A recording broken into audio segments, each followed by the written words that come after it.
Okay, thank you very much, everyone, for coming. My name is Estelle Hebron Jones. I'm with Texas Defender Service. And what we are going to do to start out, we're going to have some folks from Singing Resistance lead some songs. If you're here, if you're here, can, I don't know how the microphone is projecting. Can you all hear me? No. I would speak really loudly here. Speak really directly like you're a person. Okay, is this better? Mhm. Okay. So if you're here, we have some flyers that have a QR code with the songs so you can sing along as well. But they're gonna start us off as a little grounded, and then we'll have some remarks soon after that. So thank you, everyone.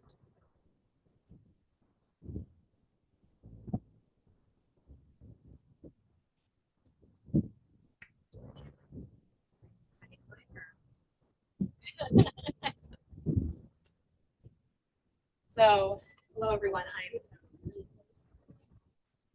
yes. Oh, you have to have a really close friend. Okay. Can everyone hear me? Yes. All right.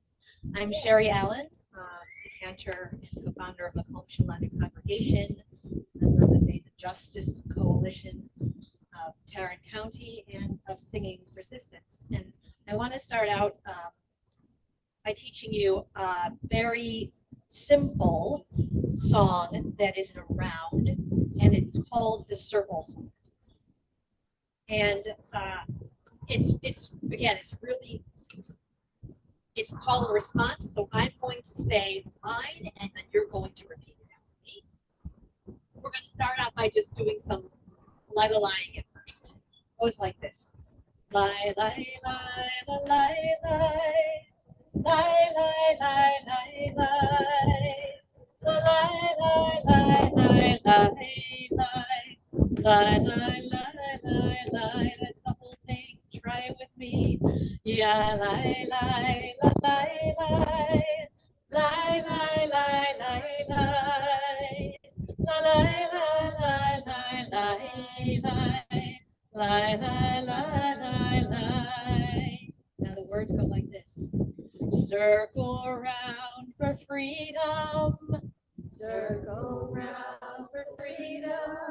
Circle round for peace. Circle round for peace.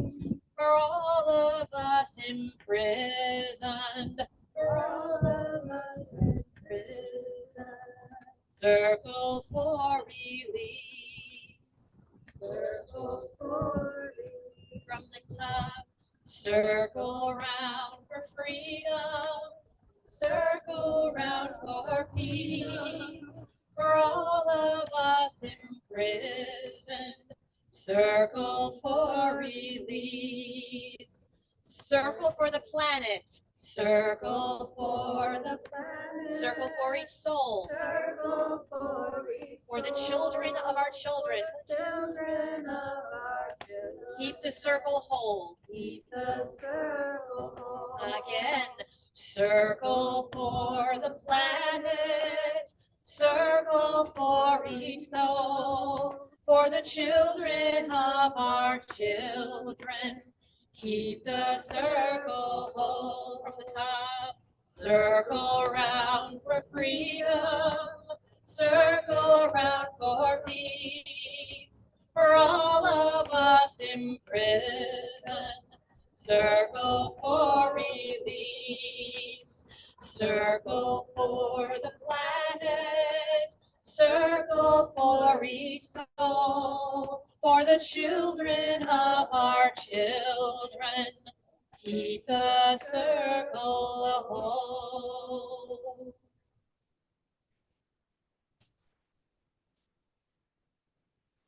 Hello, I'm Lavender, the leader of Singing Resistance, Fort Worth and Friends. We're going to sing a song that came from South Africa during apartheid. They would sing this as people were being brought to prison, and they would say their name as part of the song to recognize and remember it. So let's sing this. If you prefer just to voice it in your heart or speaking, that's okay, but I'll teach it as a song. This is Courage, my friend. Courage, my friend. You do not walk alone. We will walk with you and see your spirit home. Now sing after me. Courage, my friend. You do not walk alone. We will walk with you, and see your spirit home. Now with freedom, my friend. You do not walk alone. We will walk with you, and see your spirit home. Justice, my friend. You do not walk alone. We will walk with you, and see your spirit. One more time. Justice, my friend. You do not walk alone. We will walk with you, and see your spirit.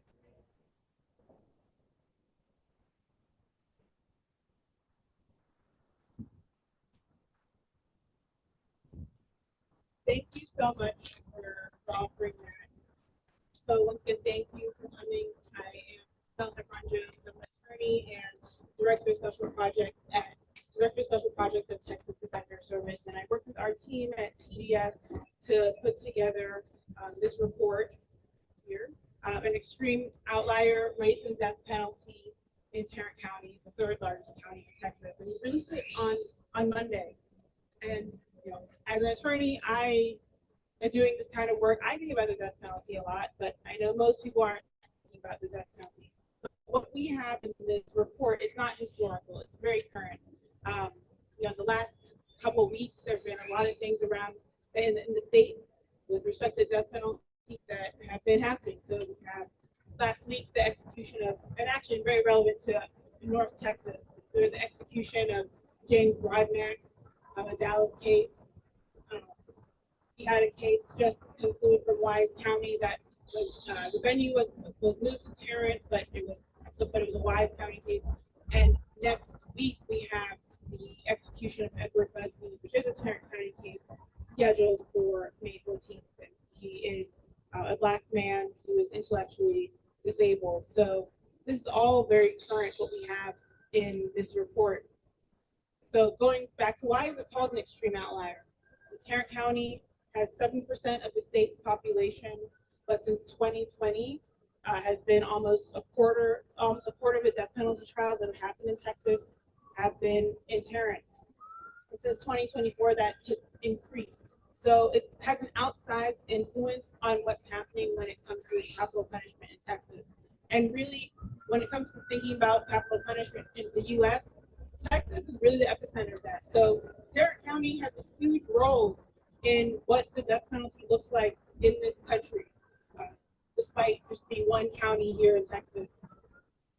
When we look at who's actually being sentenced to death or who's going to trial in these cases, it becomes even more concerning. It's not just that Tarrant County has this influence. 12 out of the last 13 people who have gone to trial in Tarrant have either been pretty much all Black, and one person is a Native American. The one white person was not an American-born person.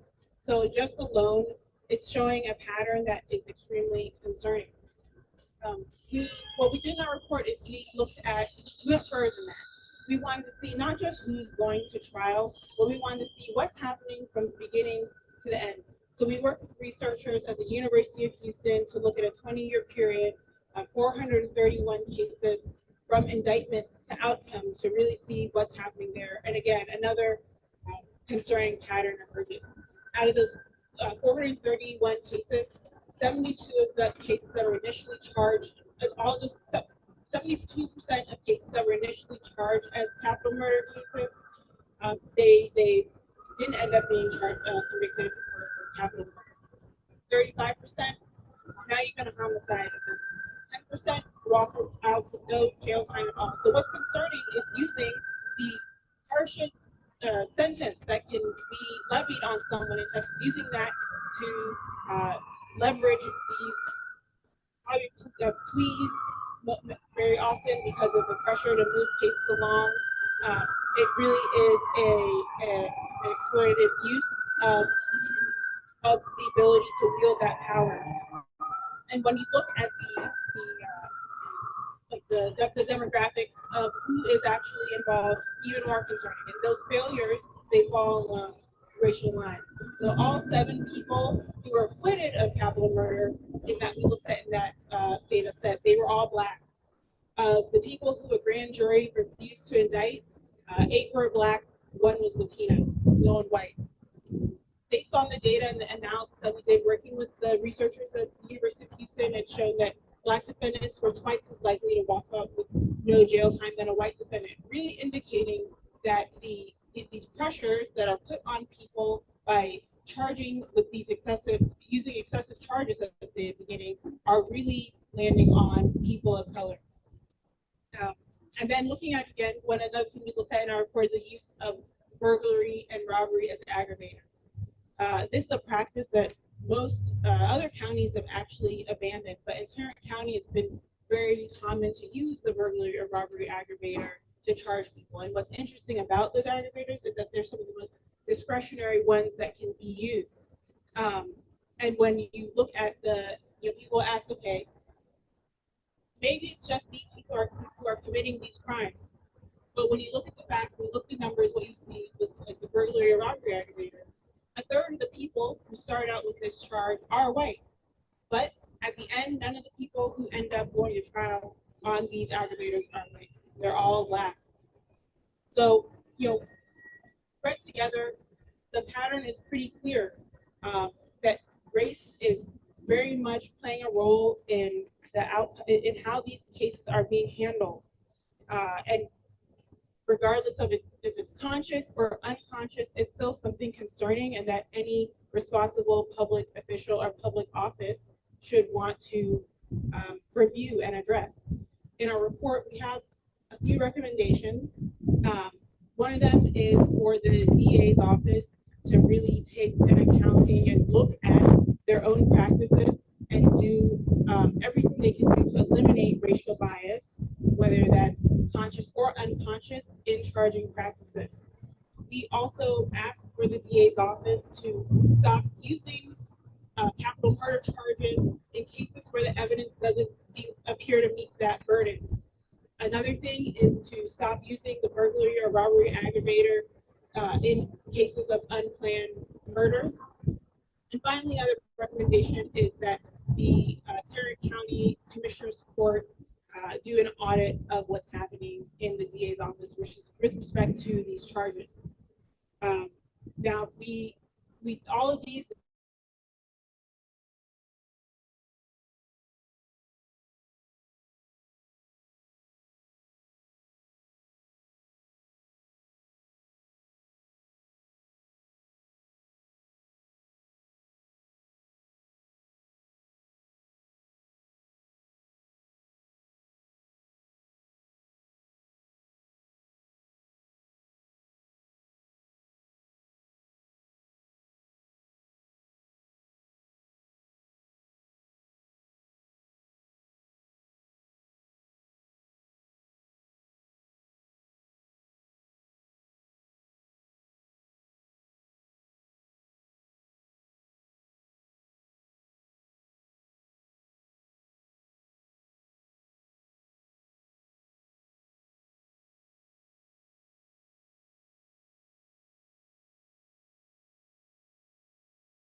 our own Tarrant County leads the charge.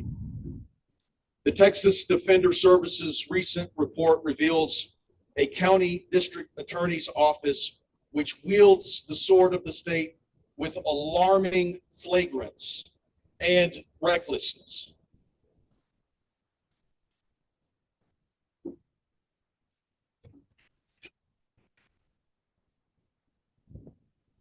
Our county's excessive pursuit of the death penalty is shocking in its frequency and absolutely abhorrent in its effect. Its result is an extreme number of capital case trials in general and a grossly inordinate number of capital case pursuits of Black and brown people in particular. What is obvious from this report is that Tarrant County is consistently and abusively misusing capital case prosecution as a weapon of persecution against the Black and brown community. This must stop. I and other faith leaders here with me today call upon Tarrant County to end its extreme and unjust pursuit of the death penalty and commit itself to seeking a more reasonable, ethical, and equitable measure of justice. It is said an eye for an eye makes the whole world blind.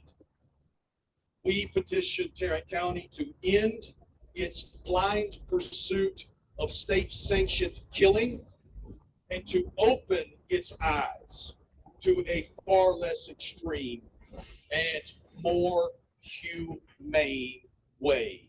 So may it be. Thank you.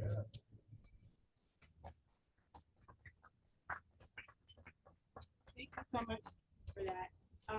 So now we're going to have Pamela Young, who's the Executive Director and Lead Liberation Justice Organizer at United Fort Worth, which is a Black and Brown-led center grassroots organization confronting multiple violent systems of repression, community education, collective solidarity actions, and community care. Pamela is a lifelong resident of Fort Worth who's motivated by justice and dedicated to making sure that the community is empowered to fight for the same. Pamela is passionate about ending mass incarceration, the criminalization of poverty and communities. She has helped build coalitions in the city and across the county to address these issues, including co-founding the Tarrant County Coalition for Community Oversight, instrumental in fighting for independent community group oversight for the Fort Worth Police Department.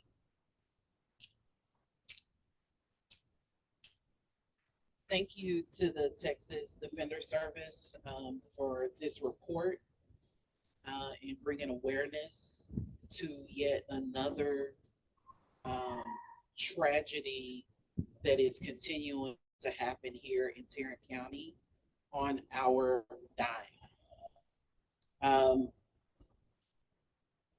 Tarrant County is an outlier once again. Not only are we an outlier in jail deaths right up the street? Since 2017, more people have died in the Tarrant County Jail for a county of this size than any other place in this state and probably the nation. That's since 2017 when Sheriff Bill Wayburn was elected. And the people who are dying are disproportionately Black and mentally ill or disabled. The largest county, Tarrant County, is the largest county. Again, it's another outlier. The largest county in the nation without a public defender's office to serve people who are poor and who are criminalized for being poor on a daily basis. There's no recourse for them in Tarrant County, the third largest county in the state of Texas. That's intentional. Tarrant County is an outlier. They have led the country in racial gerrymandering by slicing and dicing our two historically Black represented county commission districts at the behest of Donald Trump. They started it. You see what's going on with gerrymandering all around the country now? It started right here, right there, in that building.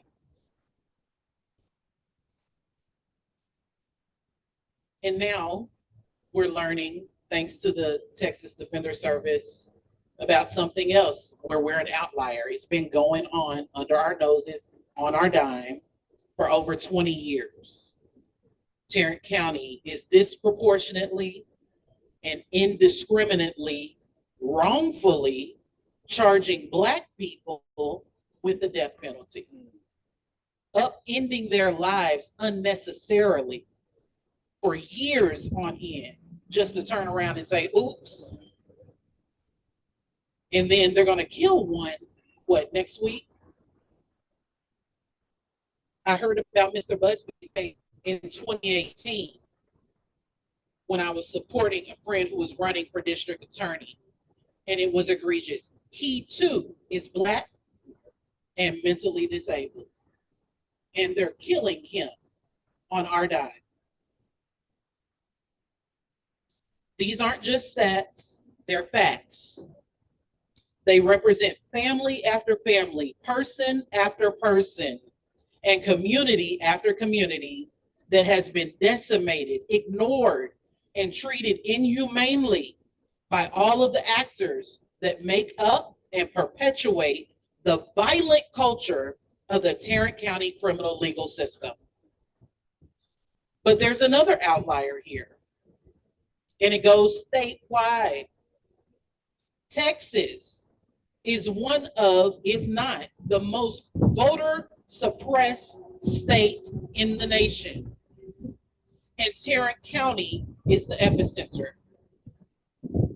And both are also the epicenter for the highest percentage of registered Black voters.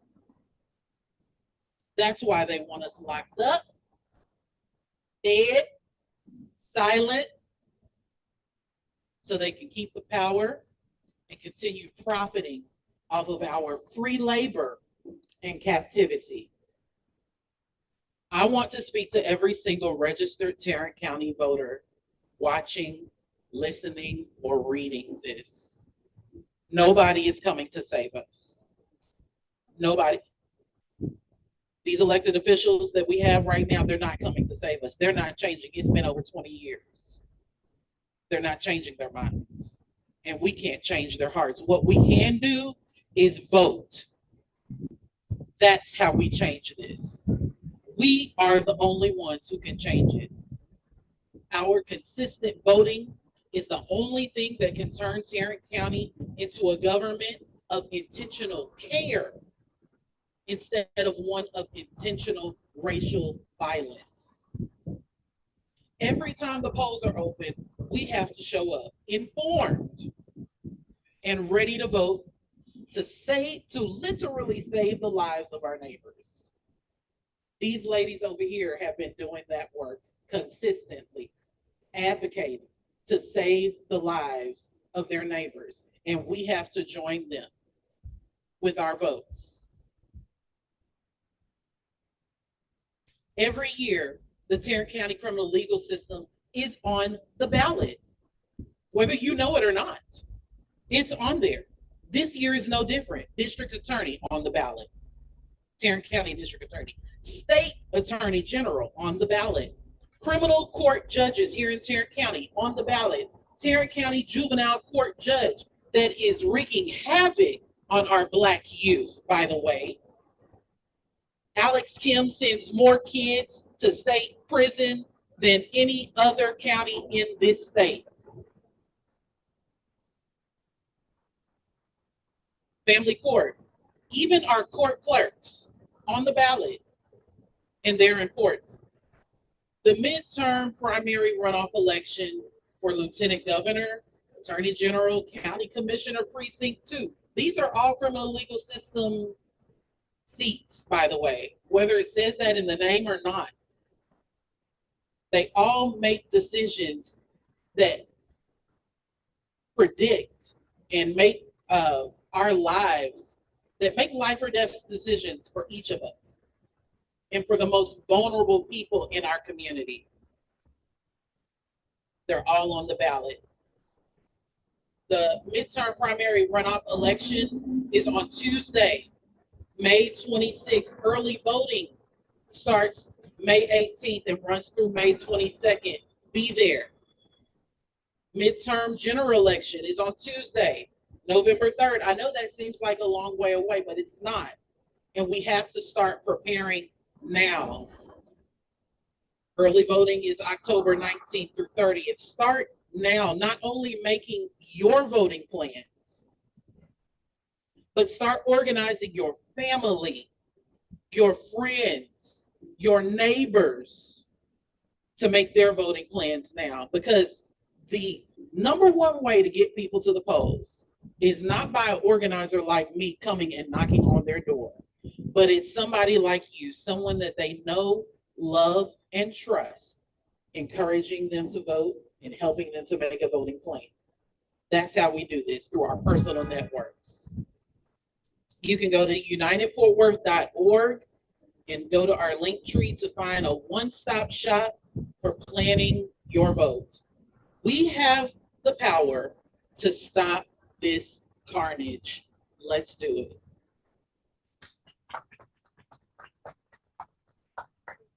Thank you so much. And to continue with our responses, we have Reverend Dr. Jeremy Williams, who's the director of the Bright Divinity School Center for Theology and Justice.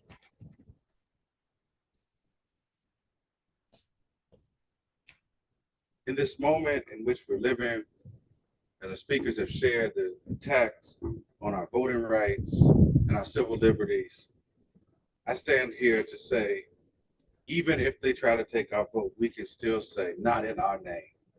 Not in our name will we stand by, while a state that has clearly used racist and racial markers to target certain demographics, Black and brown people, for the death penalty, we can say not in our name.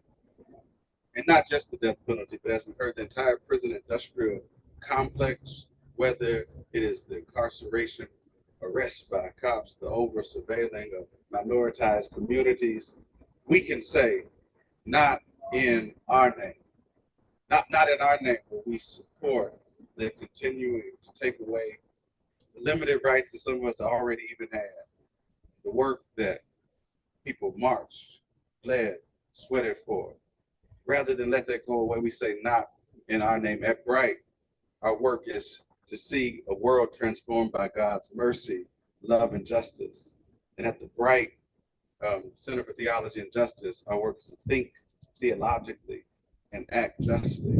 And in that work, we say not only not in our name as citizens of this country, not only not in our name as citizens of this city, Fort Worth and Tarrant County, but we also say, as a Christian institution, not in our name, in the name of Jesus. Jesus, who himself was incarcerated, criminalized, and executed. Not in Jesus' name. Don't use the Bible. Don't use biblical text. Don't use Romans 13. Don't use passages that justify and legitimate killing another human being. When we recognize that these types of punishment, they don't lead toward crimes going down. They don't lead toward a true way of handling the issues of violence. Retribution is not the way. These don't deter. They just create scapegoats. Scapegoats like the crucified. Scapegoats like the one who, by speaking truth to power, was seen invisible and rendered a threat to the state. So on behalf of the people of goodwill in this country, on behalf of people whose faith, whether Christian or not, who say that this does not align with the higher ideals of what it means to be in relationship with one who has made everyone with dignity and value, we stand and say, not in our name, not in the name of Jesus, not in the name of a God who declares that their work is to set captives and enslaved people free. And so I invite us to stand and support these types of findings that demonstrate that things are being done. Some may say this is not their issue. Some may say, well, we'll just wait and vote it out. But even if it's not something that directly impacts you, it's happening in your name. They're doing it in your name, on your behalf. And I invite you, I encourage you to say, if you're going to do it, keep my name out of it. Keep my God's name, keep my religion's name, keep the best part of what this country can be, keep that out of it. So if you're going to do it in your own name, but don't do it in our name.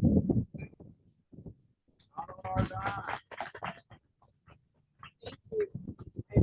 So we have one more speaker before we close out. I'll offer some remarks after, and we'll do some questions and answer after. But Cantor Sherry Allen is the co-founder of the Home Shalom Congregation in Fort Worth. She sits on the board of the Justice Network, Tarrant County, and serves as their chair of LGBTQ plus equality action. Cantor Allen is also a member of the Faith and Justice Coalition of Tarrant County, as well as the Clergy League for Emergency Action and Response.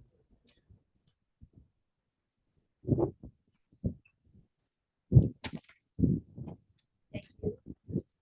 I stand before all of you today as a faith leader and a Fort Worth resident to express my concern, my disbelief, my outrage after learning that Tarrant County has earned the dubious distinction of being the most aggressive debt-seeking county in the state.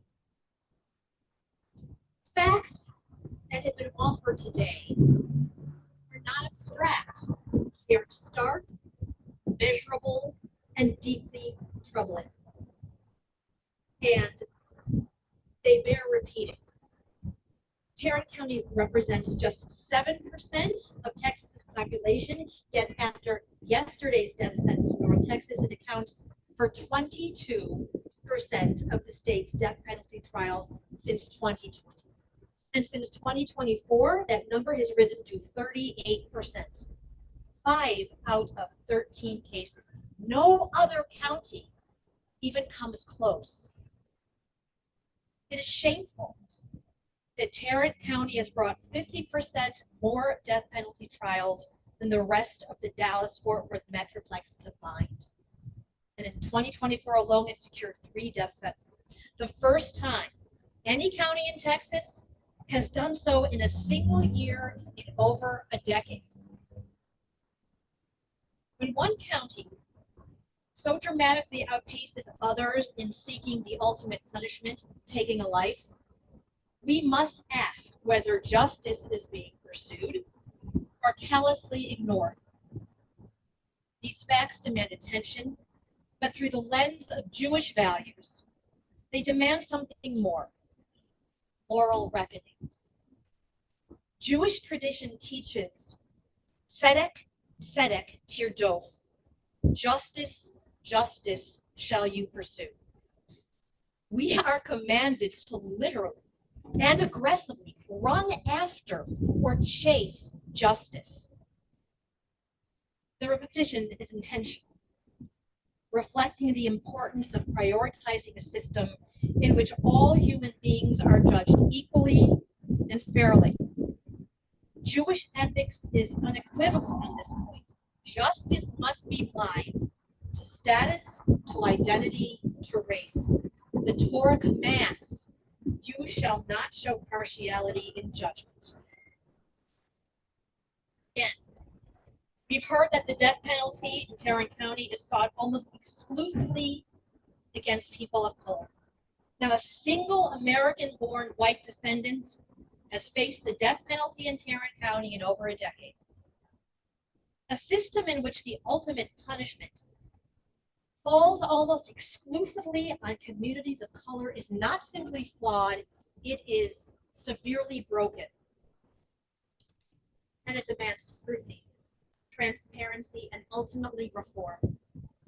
It demands a process ensuring that justice is not just a matter of geography, that it does not depend on the county in which a case is tried, but reflects a consistent and principled commitment to fairness And it also means stepping back from the use of capital punishment, period. The Jewish tradition has long recognized the sanctity of human life. Regard every human being as created B'Tselem Elohim, in God's image. Therefore, approach the death penalty with extreme caution. The Talmud, the central comprehensive text of rabbinic Judaism, states whoever destroys a life, it is considered as if he has destroyed an entire world. And whoever saves a life, it is considered as if he saved an entire world. To illustrate this point, the Talmud further points out that a court which executes even once in 7 years is considered destructive to the world. The gravity of taking a life is not abstract. It is profound, irreversible, and sacred. The justice system should be measured not by how harshly it punishes, but by how fairly, how carefully, and consistently it upholds human dignity. From a Jewish perspective, the conclusion is clear. The death penalty, as applied in practice, fails to meet the moral and procedural standards our tradition demands. It risks irreversible error. It undermines the sanctity of life, and it closes the door on the possibility of redemption.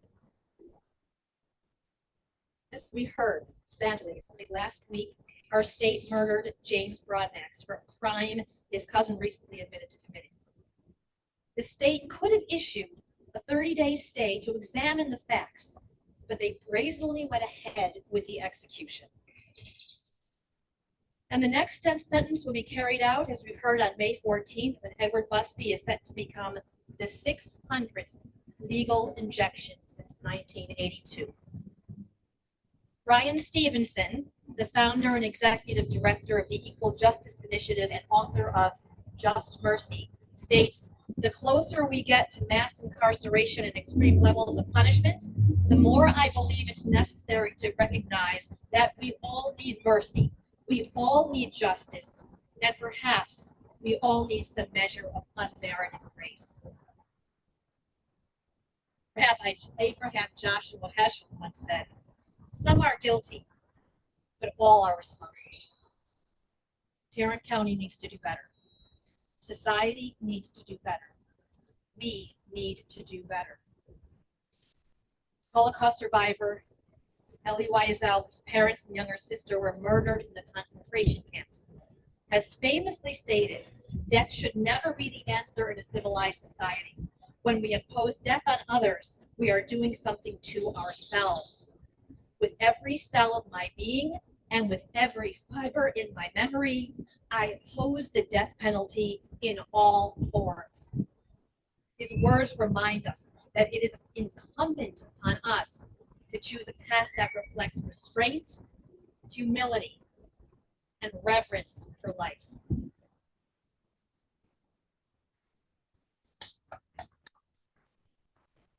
Thank you so much. So first, I want to thank our speakers who came out: Reverend Ryan Price, Pamela Young, Reverend Dr. Jeremy Williams, and Sherry Allen for sharing their responses. And I didn't have to beg them to do this. Really, it was of their own volition. They wanted to speak, so I really appreciate that.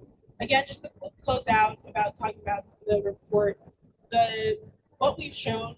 The patterns are clear. This is not an opinion. It's obvious from the numbers that people of color, particularly Black people, are being harmed disproportionately by the practices of the Tarrant County DA. Prosecutors have discretion, but along with that comes responsibility, and that needs to be addressed. Before we do some questions, which can be directed either to us at TDS or any of the faith leaders or community leaders, I just wanted to present. So we have this letter that's been signed by people in the faith leaders in the faith community as individuals or either on behalf of a group, really asking the Tarrant County DA, Bill Sorrells, to address the issues that we discussed in the report and it'd be great if after we can actually just go a block over and we can take a physical copy over and a physical copy of the report, which I have. But we also want to thank Singing Resistance for coming and sharing songs and doing some grounding here, and really just making this, showing that, you know, it's the people here, local people of Fort Worth, Tarrant County, who is interested and engaged and really wants to do something about it. So, thank you. If there are any questions? Like cautious assignments or post.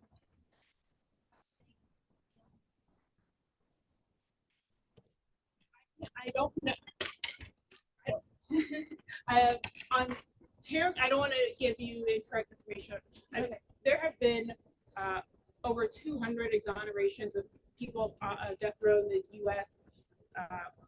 That issue is generally just one of the factors that's concerning about having a death penalty in the first place. That risk. So I can't speak to that.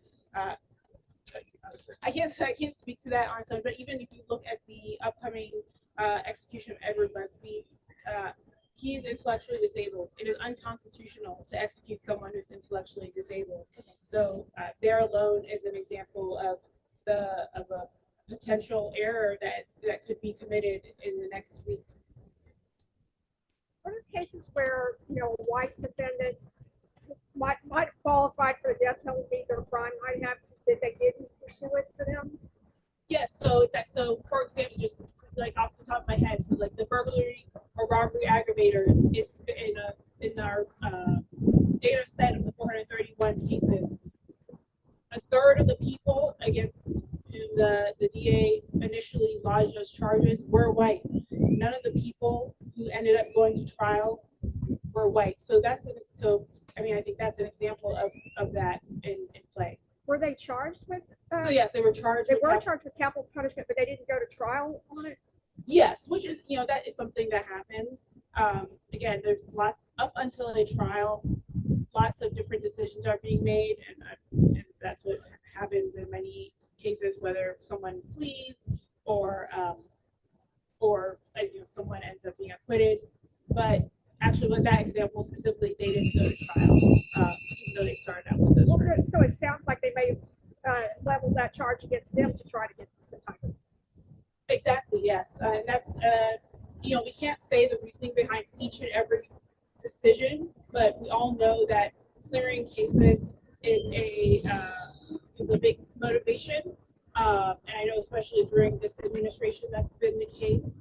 And yes, it is normal, or is it's a practice to have maybe a higher charge end up with something lower at the end, but to use the most severe punishment, the most severe case under the penal code to get that is something that is concerning. It's something that's what? Oh, concerning. Okay. What comes next?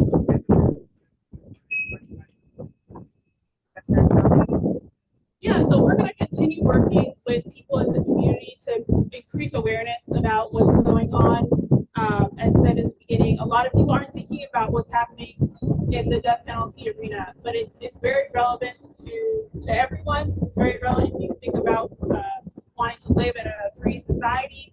So yes, we're going to continue talking to people. We're probably going to do an event later in the fall about this. And really, this is not to target Tarrant County because we just feel like targeting Tarrant County. It's really because it's what the numbers show. It's just the fact of the matter that Tarrant County is the most aggressive in pursuing death sentences in the state.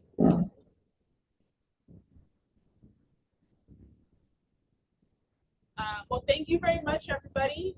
And we appreciate you attending, and you can find our report on our website, texasdefender.org, and there is a separate page just for the report and Extreme Outlier. And if you follow our social media, any future events, we will post there. But we're going to continue working with the people that we worked with to have this event here to keep this on the radar. So thank you.